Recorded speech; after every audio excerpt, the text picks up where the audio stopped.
Hello, hello, hello. Welcome back, everyone, to our podcast, Talking It Out, When Does Cybersex Become Cheating? Hello. So this is your host, Von Wong and Elridge Araneta.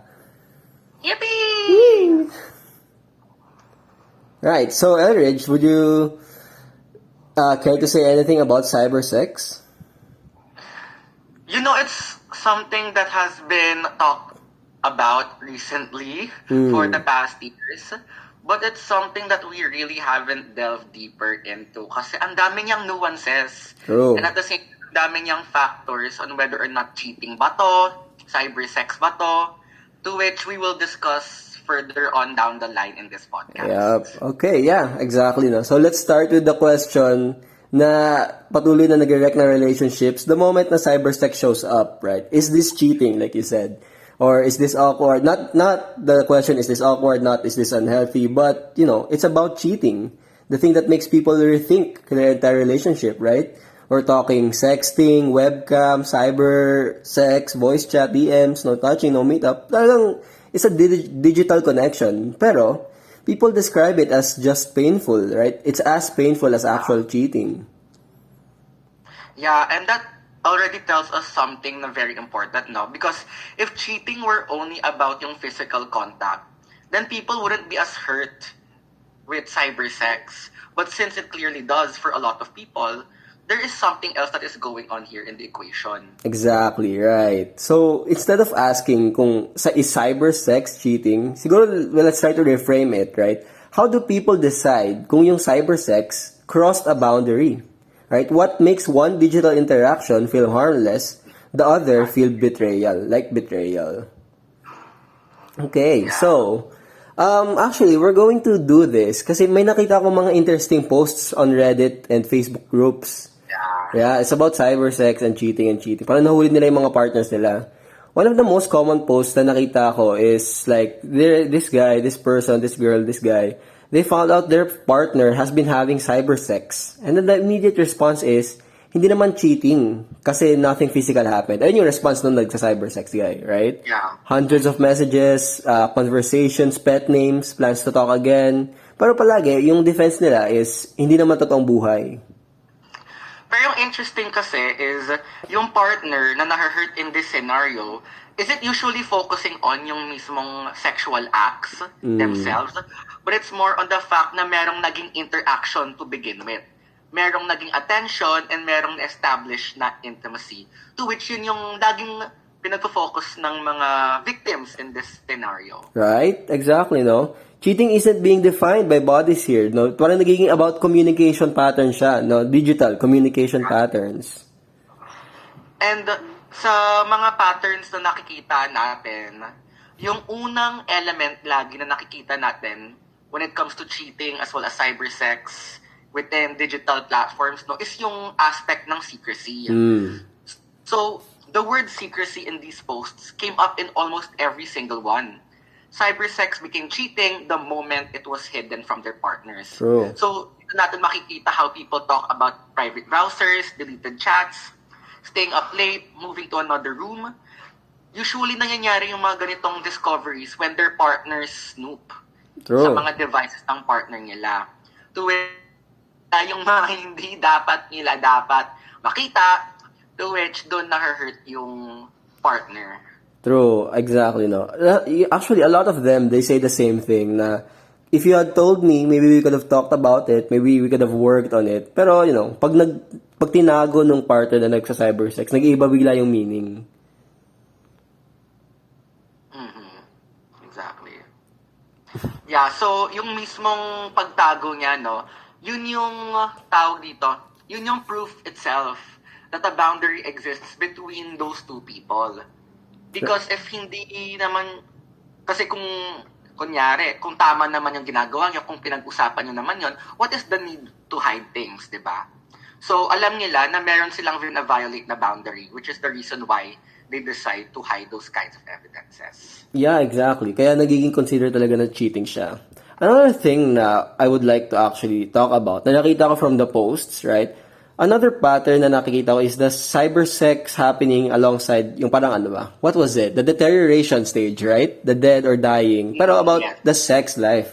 right? People describe weeks or months without intimacy. Parang palagi sila nagbibigay ng excuse, palagi sila nire-reject. And then they found out their partner is engaging in cybersex. So there's this deterioration, tapos meron na palang ibang nangyayari.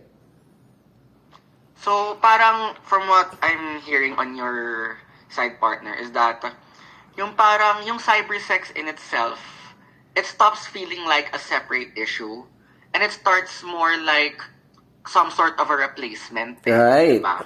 Yeah. Exactly. Parang ayun natin sinasabi ko. It's not just na nagkaroon nga ng cybersex. It's kung ano yung hindi nangyari between the two of them, no? Na hindi sila nagkaroon ng intimacy. So, dinire-direct. Right? Binunta sa ibang tao. Digital interactions and all of that. Yeah. And actually, yung isa din dapat nating pag-usapan, no, is yung repetition, exclusivity, and yung emotional language Right. that goes along in cheating as well, in parang in digital contexts, no? So makikita natin na mayroong mga one-off, anonymous cybersex, which sometimes is framed as porn adjacent, uncomfortable, pero negotiable. True. Yeah, yung mga Once it's folders. the same person, no? Kasi once it starts being the same person to which you interact with them, to which yung mga nagiging actions nyo online is directed to the same person over and over again. Like yung mga repeated conversations, pet names, inside jokes. I think that's where people start to raise a lot of red flags because watching porn in itself is like, for other relationships, it's okay. Pero if you're like watching the same porn actor again and again, I think yun yung isa sa mga manifestations as how there could be some sort of an emotional affair. Exactly. I agree with that. Kasi, yung mga ganun, yung mga repeated conversations, pet names, inside jokes, those would belong in a relationship, no? Not just something na porn, right? Something that's gratuitous as porn.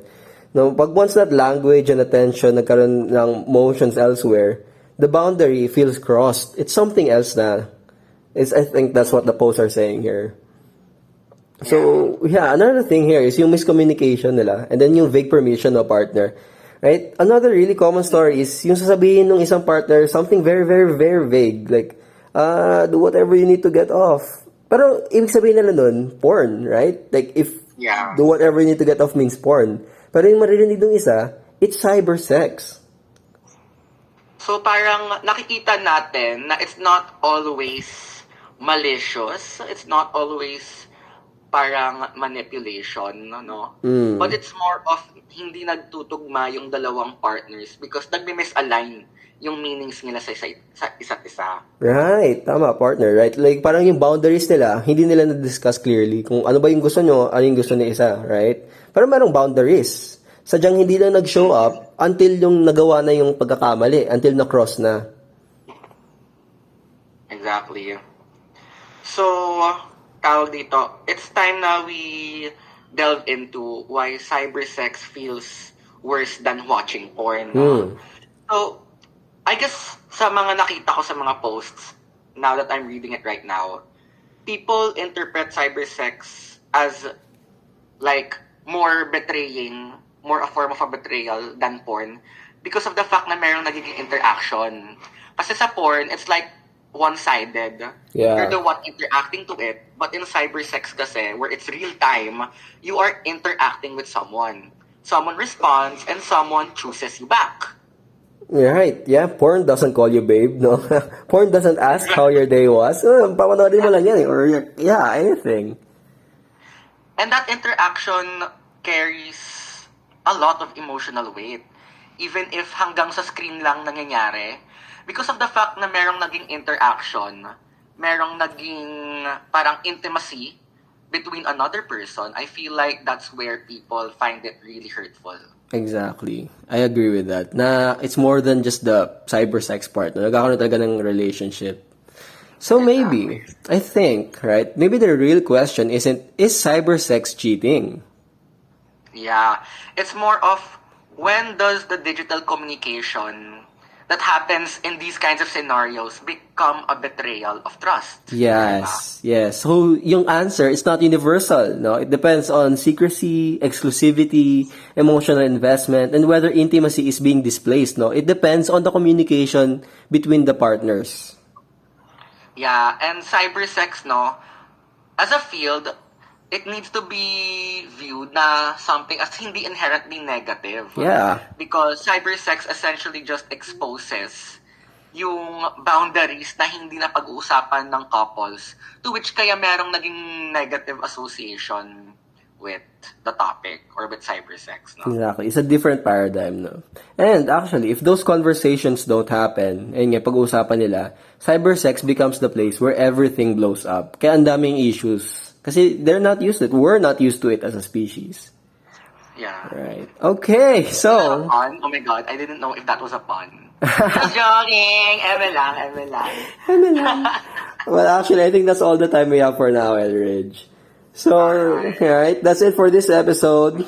Next time, we'll talk about what happens after cybersex is discovered. Yung ginagawa ng mga partners, the guilt repair, whether trust can be rebuilt. Again, this is Von Wong, your speaker.